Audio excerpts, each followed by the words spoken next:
ये है हमारी जमीन।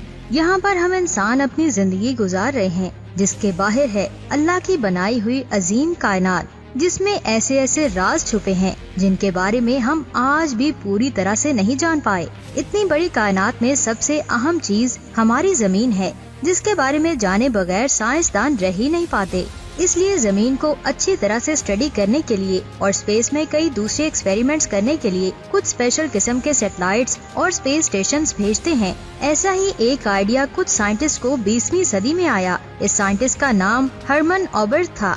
वे हर्नर वॉन ब्राउन और कॉन्स्टेंटिन टेसाइलकोव्स्की है। इन्होंने सोचा कि क्यों ना स्पेस में भी इंसानों का घर हो, जहाँ पर इंसान रहकर स्पेस के बारे में जान सके और यहाँ से ही स्पेस में घूमा भी जा सके। इस कंसेप्ट को इमेजिन करके आर्टिस्ट ने एक और कंसेप्ट तैयार किया। ये एक स्पेस स्टेशन का इमेजिनरी कंसेप्ट था, जो कुछ इस तरह का नजर आता था। लेकिन जो स्पेस स्टेशन इस टेक्नोलॉजी से पहले बने थे, उनके डिजाइन इस इमेजिनेशन से बहुत ही अलग थे, जो उस वक्त की ओल्ड टेक्नोलॉजी से बने हुए थे। दुनिया का सबसे पहला स्पेस स्टेशन रशिया ने बनाया था, जिसका नाम सैल्यूट 1 था। इसे 19 अप्रैल 1971 को जमीन के ऑर्बिट में लॉन्च किया गया। ये देखकर यूएस की नासा भी पीछे नहीं रही और इन्होंने भी 14 मई 1973 में स्काईलैब स्पेस स्टेशन लॉन्च किया। लेकिन ये सब स्पेस स्टेशंस सिर्फ ट्रेलर थे, क्योंकि उस वक्त इंसानों को पता नहीं था कि वो इससे भी कई गुना एडवांस स्पेस स्टेशन बनाने वाले हैं, जो स्पेस में हमारी जमीन को ऑर्बिट करने वाला है। मैं बात कर रही हूँ ISS यानी कि इंटरनेशनल स्पेस स्टेशन की। यहाँ मैं आपको बता दूं कि ये स्पेस स्टेशन किसी एक मुल्क का नहीं है, बल्कि United state, Russia, European space agency और जापान ने मिलकर इसे बनाया है। इन सब मुल्कों की कंट्रीब्यूशन के पीछे बहुत ही इंटरेस्टिंग स्टोरी है। 1984 में यूएस ने एक प्रोजेक्ट अनाउंस किया। इस प्रोजेक्ट का नाम फ्रीडम था।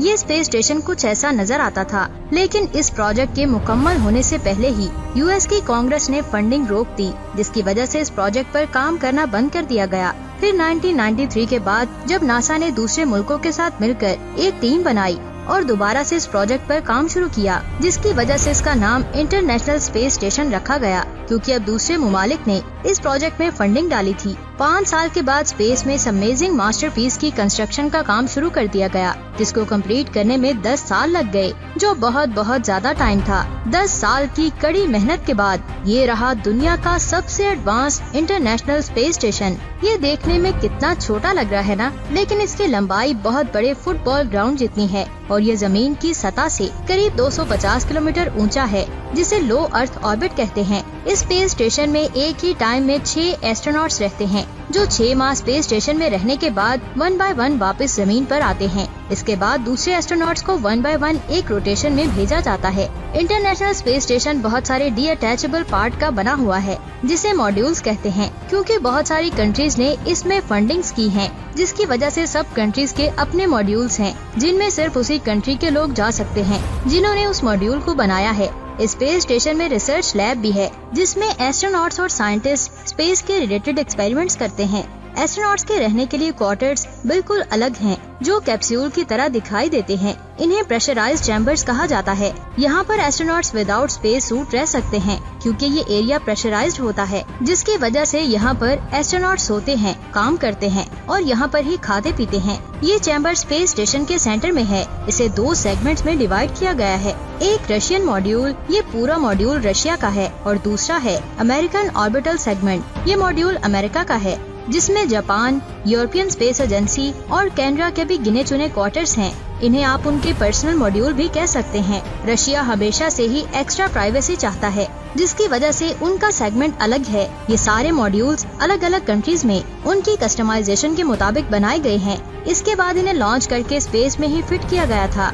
अब यहाँ पर एक सवाल आता है कि आखिर इन्हें स्पेस में कैसे फिट किया जा सकता है। मैं आपको बता दूं कि इसके लिए 2 चीजों की जरूरत होती है। एक ये कि स्पेस स्टेशन के सभी मॉड्यूल्स के कॉर्नर पर डॉकिंग पॉड्स होते हैं, जो कुछ इस तरह के दिखाई देते हैं। ये ऐसी खाली जगह होती है जो एक मॉड्यूल को दूसरे मॉड्यूल से जोड़ने में हेल्प करती है। लेकिन इसके 2 मॉड्यूल सिर्फ इन्हीं डॉकिंग पॉड्स के जरिए नहीं जुड़ सकते। इन्हें एक अटैचमेंट की जरूरत होती है, जिसे प्रेशराइज्ड मेटिंग एडाप्टर कहा जाता है। मॉड्यूल्स को प्रोपेलर्स की मदद से एक दूसरे के करीब लाया जाता है, जो बेसिकली स्पेस में मॉड्यूल्स को इधर उधर ट्रेवल करने में हेल्प करते हैं। इसके बाद उन्हें एक दूसरे के करीब लाकर अटैच कर दिया जाता है। तो दोस्तों, अगर इतना कुछ स्पेस स्टेशन में हो रहा हो तो एनर्जी की जरूरत तो होगी ना। इस एनर्जी की जरूरत को पूरा करने के लिए इसमें सोलर एरेज मौजूद हैं, जो स्पेस स्टेशन के लंबे बाजुओं की तरह दिखाई देते हैं। इनके ऊपर हमारे सूरज की रोशनी पड़ती है, जिसकी वजह से सूरज की रेडिएशन से एनर्जी जनरेट होती है और स्पेस स्टेशन भी रोशन होता है। इतनी ज्यादा एनर्जी जनरेट होने की वजह से गर्मी भी पैदा होती होगी। सो इस प्रॉब्लम को कैसे हल किया जा सके, तो मैं आपको बता दूं, इस मसले के हल के लिए इन मॉड्यूल्स में रेडिएटर्स पैनल भी इंस्टॉल किए जाते हैं, जो एक्स्ट्रा हीट को स्टेशन में से निकालते हैं। इस स्पेस स्टेशन का मेन मकसद स्पेस में एक्सपेरिमेंट्स करना है, जिसकी वजह से तमाम कंट्रीज ने अपनी अपनी लैब्स भी बनाई हुई हैं। अमेरिका की एक्सपेरिमेंटल लैब जो अमेरिकन ऑर्बिटल सेगमेंट में है, उसका नाम डेंसिटी है। जापान की एक्सपेरिमेंटल लैब कीबो है और ESA की कोलंबस भी अमेरिकन सेगमेंट में ही है। रशिया की एक्सपेरिमेंटल लैब का नाम पोइस्क है, जो रशियन ऑर्बिटल सेगमेंट में आती है और ये इसकी लेफ्ट साइड पर है।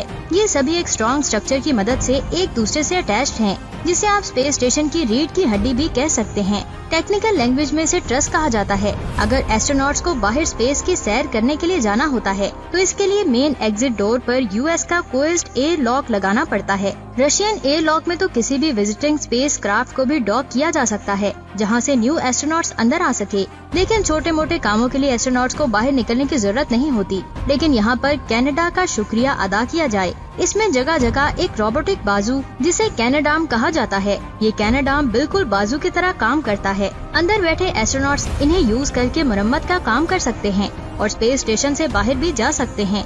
कनाडा ने सिर्फ इतना ही नहीं किया, बल्कि उन्होंने एक और भी रोबोट बनाया है, जिसे टेक्सचर कहते हैं, जो एस्ट्रोनॉट्स के बाहर काम करने में बहुत मदद करता है। लेकिन अगर एस्ट्रोनॉट्स का बाहर के नज़ारे देखने को दिल करे, तो उसके लिए स्पेस स्टेशन में स्पेशल रूम क्यूपोला है।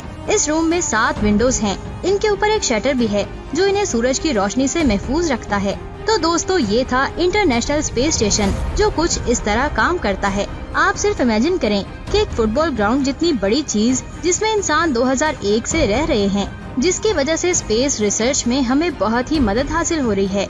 यहाँ तक कि फ्यूचर में होने वाले मिशन के रिसर्च के लिए ये हमें बहुत ज्यादा फायदा पहुँचा रहा है, जो वाकई में हमारे लिए एक बहुत बड़ी कामयाबी है। ये था इंटरनेशनल स्पेस स्टेशन का एपिसोड 1। एपिसोड 2 बहुत जल्द लेकर आएंगे, जिसमें ये बताया जाएगा कि एस्ट्रोनॉट स्पेस स्टेशन में रहते कैसे हैं, खाते कैसे हैं, नहाते कब हैं, सोते कब हैं और स्पेस स्टेशन में कैसे अपनी जिंदगी गुजारते हैं। ये आप जानेंगे इसके एपिसोड 2 में, जो बहुत ज्यादा अमेजिंग होने वाला है। अगर आप वो जल्द से जल्द देखना चाहते हैं, तो इस वीडियो के 1500 लाइक्स पूरे होने चाहिए।